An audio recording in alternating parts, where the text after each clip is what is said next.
A kú dédé àsìkò yìí yóò dára fún wa o. Ìròyìn fẹ́lifẹ́li náà ló ń dé sí ojú amóhùnmáwòrán yín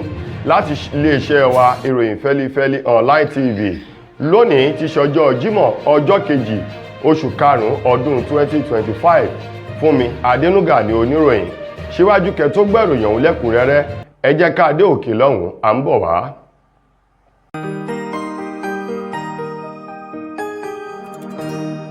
Ìròyìn Feli-feli TV, àjààbálẹ̀ làwọn ìròyìn ti wà, máa wò lóòrèkóòrè.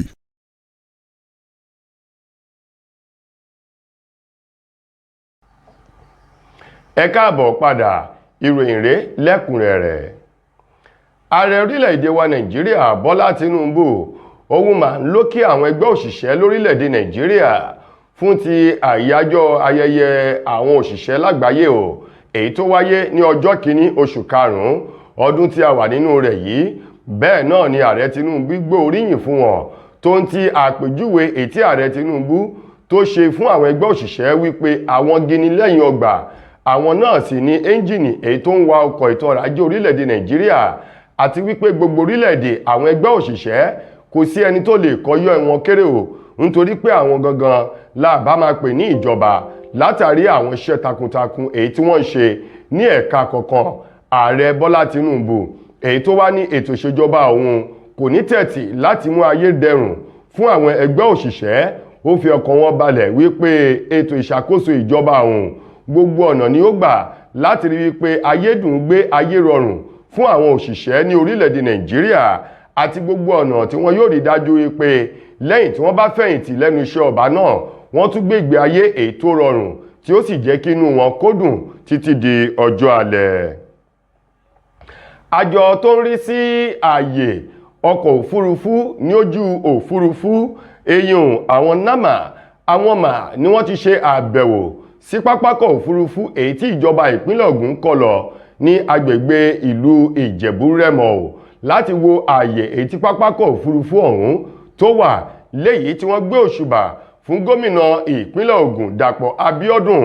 fún iṣẹ́ takuntakun èyí tó ń ṣe o, látàrí àwọn ohun amáyédẹrùn ìgbàlódé àti gbogbo ohun tí ìjọba ìpínlẹ̀ Ògùn tí wọ́n kó jọpọ̀ sínú pápákọ̀ òfurufú ọ̀hún èyí tí wọ́n ní ìpele tó wà yìí díẹ̀ ń belenja náà lókù kó wọ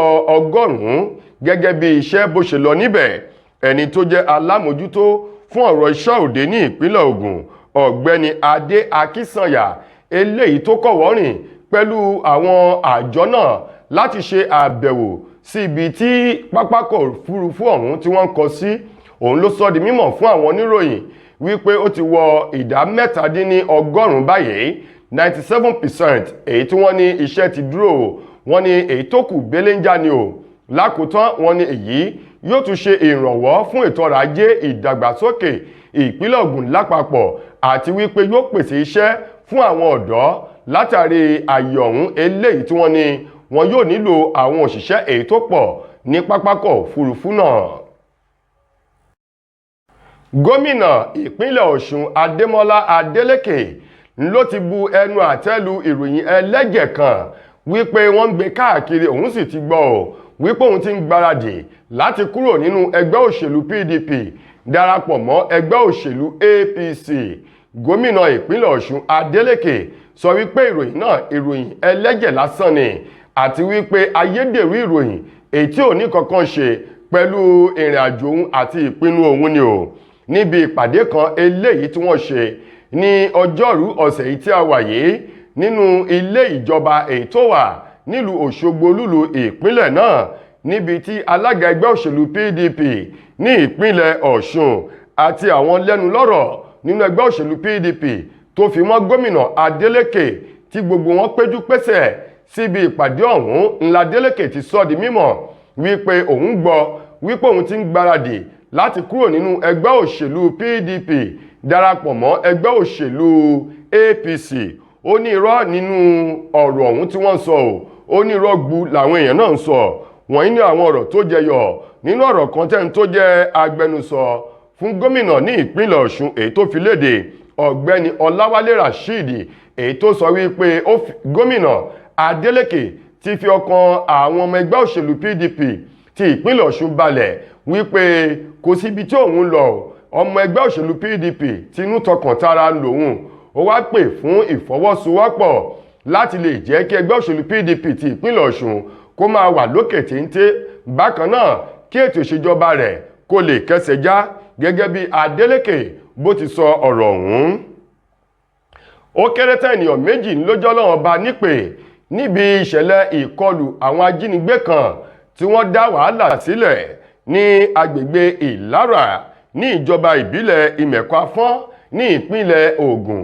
gẹ́gẹ́ bí ìròyìn ọ̀hún ti jáde èyí tó tẹ àwọn oníròyìn lọ́wọ́ o wọ́n ní àwọn ajínigbé agbébọnrin kan ni wọ́n dédé ya wọ inú ìlú náà lọ́wọ́ alẹ́ ọjọ́ Wednesday tí ṣe ọjọ́ àánú ọ̀sẹ̀ yìí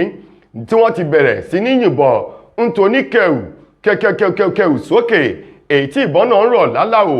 bí òjò wọ́n ní látàrí ìbọn yìí ó ba èèyàn méjì ní ìgbà tí àwọn ènìyàn farapa o wọ́n ní níbi ìṣẹ̀lẹ̀ náà ń làwọn ajínigbé agbébọnrin yìí ni wọ́n jí gbajúgbajà oníṣòwò èyí tí gbogbo èèyàn mọ̀ sí Adé Bẹ́ndẹ̀ ni wọ́n jí gbé lọ tí wọ́n gbé gba ẹnu ìloro ìpínlẹ̀ Ògùn orílẹ̀-èdè Nàìjíríà àti orílẹ̀-èdè Benin lásìkò yìí iléeṣẹ́ ọlọ́pàá ìpínlẹ̀ Ògùn fìdí ìṣẹ̀lẹ̀ náà múlẹ̀ tí wọ́n sì ti ní wọ́n ti bẹ̀rẹ̀ sí ní máa wá gbajúgbajà oníṣòwò ọ̀hún èyí tí wọ́n jí gbé Adé Bẹ́ndẹ̀ kí wọ́n lè gbà kúrò lákàkà àwọn ajínigbé ọ̀hún.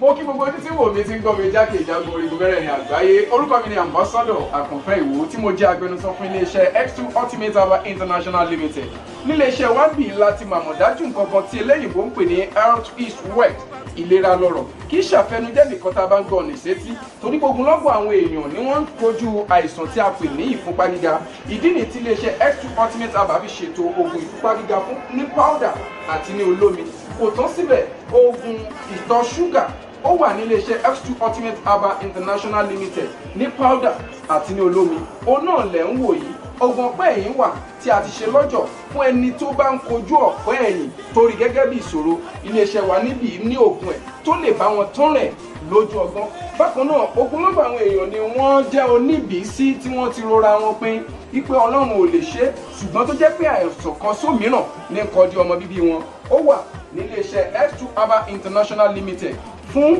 ìwòsàn fún àwọn oníbìísí. Kò tó sílẹ̀ o, a ní ọ̀pọ̀lọpọ̀ oògùn tí a ṣe létò fún ẹni tó bá jẹ́ ẹni tó bá ní ikùn gbẹ̀ndù tó jẹ́ pé ọ̀rá ti pọ̀ jù lára ẹ̀ ó máa bá wa burn fat àpè ní X2 burn fat fún obìnrin.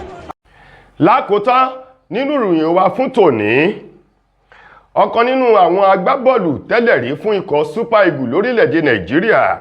Aloy Agu òun mà ló ti rọ òjò oríyìn fún àwọn Fly Eagles àtọjọrí wọn wà ní abẹ́ 20 ọdún o ti orílẹ̀-èdè wa Nàìjíríà fún takuntakun ìjáwélúborí wọn èyí tí wọ́n fi na orílẹ̀-èdè Tunisia 1-0 nínú ìdíje ife ẹ̀yẹ ilẹ̀ adúláwọ̀ tí ọ̀jẹ̀wẹ́wẹ́ under 20 èyí tó ń lọ lọ́wọ́ yìí o eyín under 20 AFCON èyí tó ń lọ lọ́wọ́ yìí níbi tí àwọn Fly Eagles ti orílẹ̀-èdè wa Nàìjíríà tí wọ́n ti já ewé olúborí èyí tí wọ́n fi na orílẹ̀-èdè Tunisia 1-0. Aloy Agu ó dáhùn lójú pẹ̀lú ìbẹ̀rẹ̀ àti ìfẹsẹ̀wọnsẹ̀ àkọ́kọ́ fún ìdíje ètò náà èyí tí wọ́n fi ṣíde ètò yìí ó ní ohun tó dáa ni wọ́n fi ṣẹwọ́ ó sì dáhùn lójú pé àwọn agbábọ́ọ̀lù náà bí wọ́n bá tẹ̀síwájú wọn yóò gba adé ife ẹ̀yẹ ilẹ̀ adúláwọ̀ under 20 AFCON èyí tí wọ́n tẹnubọ̀ yìí ó wá kí wọn láti tẹ̀síwájú fún ipa takuntakun èyí tí wọ́n kó yìí kí wọ́n lè ṣe àṣeyọrí nínú ìdíje náà. Ẹ̀yin èèyàn wa ìròyìn wa kò ní jù báyìí lọ fún tòní títí dìgbà míì tẹ́ máa láǹfààní láti gbọ́ tún ròyìn míì mo gbà á ládùúrà wípé ilé òní lé wa ọ̀nà òní náà wá fún mi Adénúgà lẹni tó mú ìròyìn wá sí ojú amóhùnmáwòrán yín ẹ ṣeun gan ni o.